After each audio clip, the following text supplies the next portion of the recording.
So can you give us kind of like your history in AI, maybe what that means, and like how your career path kind of interacts with where we're at today in 2023?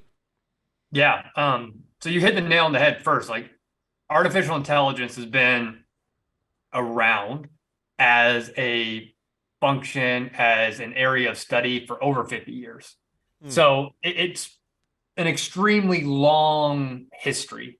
Now, like you said, the advent of ChatGPT, kind of this seemingly cascading event of like, oh, it's here now, is less a function of new research in the area, but more in, you might have seen NVIDIA, the company that just, quadrupled in valuation, is a chip manufacturer, right? So it's really the compute power catching up to the math. Like the math has been there for, you know, ever, but the ability for the computers to crunch large data sets, give outputs in a quick fashion that are actually usable in a business context, that's kind of what's new. So I'm not as bullish on, the alien or not alien, but the AI overlords taking over, Right. Skynet's not I don't real. think we're there because I've been in machine learning AI for over a decade now, and I started in LLMs, large language models, at IBM. So I was a part of IBM Watson back in the day, started as a product manager there, working on speech to text models. And it was about the time that Amazon Alexa, Google Home was starting to really take hold and getting a little bit better at recognizing speech, giving answers, crawling the web, doing these kinds of things.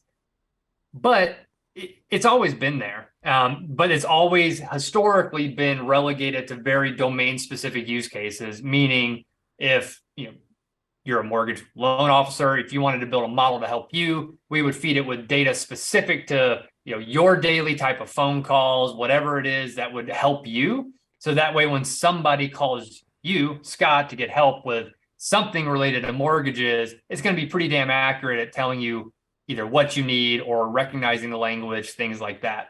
But it's just blown up. So now we can do much larger data sets because of the compute power, and it just looks like magic, but it is just math at the end of the day.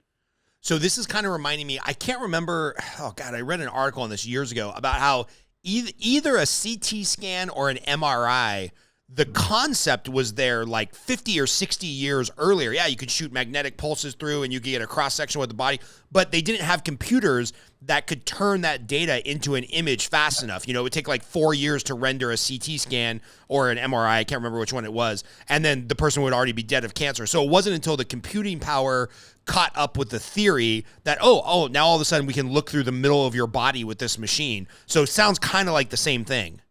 Yeah, I mean, that's a pretty good comparison. I think it is theory, the math, everything's been there, but now we have the compute power. Now we have the processing power to do it, A, and then to do it quickly, B. Now, the third part here is it's not done cheaply. Like the cost of compute power has gone down over the past few years.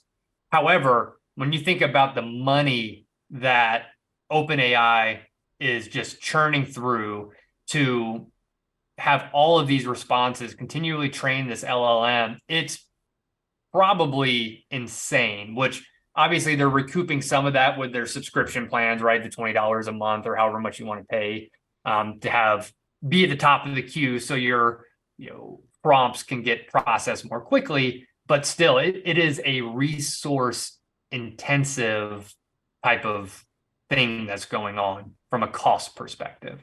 It's not just free. You don't just hit a button. There is something being processed on the back end that is costing a company or whoever's hosting it money. Yeah. And a lot of it. I want to come back to that because that's the part that scares me. But I just want to define two more terms.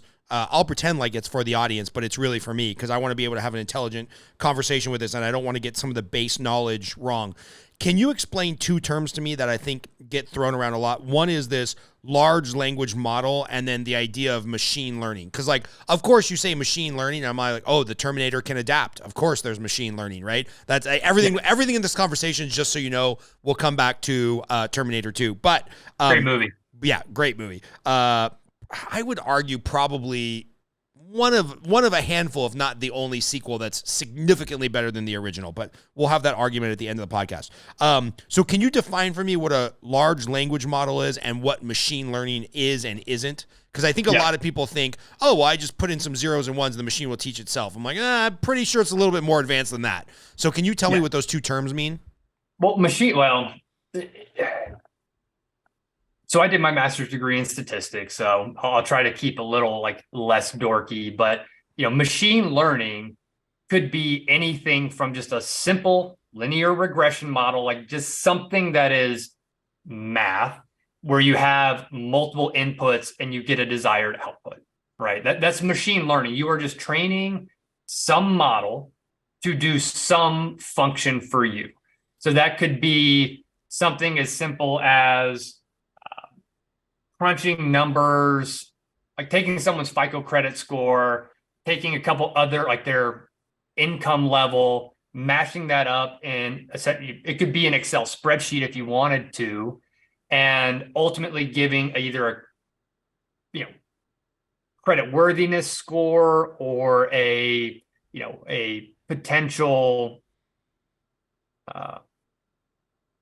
look at me, I'm drawing a blank. Like an underwriting decision, because we have something similar called desktop underwriting, where it does exactly that. It takes the credit score, the length of the accounts, the income, how long you've been at the job, what's your down payment, and we kind of know, as a loan originator, we kind of know when it's going to spit out an approval and when it's going to spit out a decline. But sometimes you're just like, wait a minute, this person's putting 10% down. They have $100,000 in post-closing reserves and assets, but it doesn't like these 2 late car payments they had a year ago. So somehow it's spitting out a rejection or a denial. So that's kind of machine learning. There's like all these inputs, and then DU, desktop underwriter, is saying approve or no go.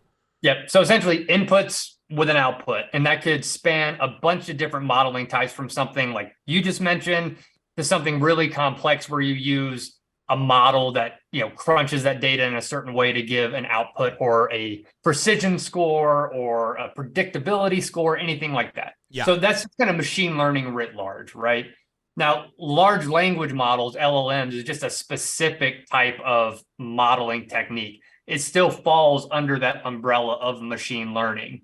So you're taking a giant corpus of data. And when I used to do language models at IBM, it would be for specific customers. So they might have, for instance, your podcast.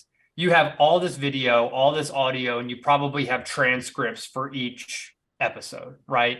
So the language model we might build for your podcast would be trained on all of the data from your previous podcast. That way we could have a better understanding with that language model of how Scott likes to talk.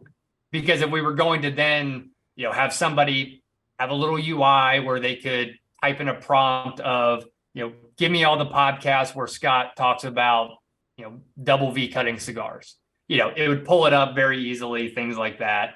But yeah, that's kind of the best high level between machine learning, which is math and models writ large, and LLMs, which is a specific subset of that trained on specific data sources. And ChatGPT is just an example of that being trained on an even larger, more broad corpus of data.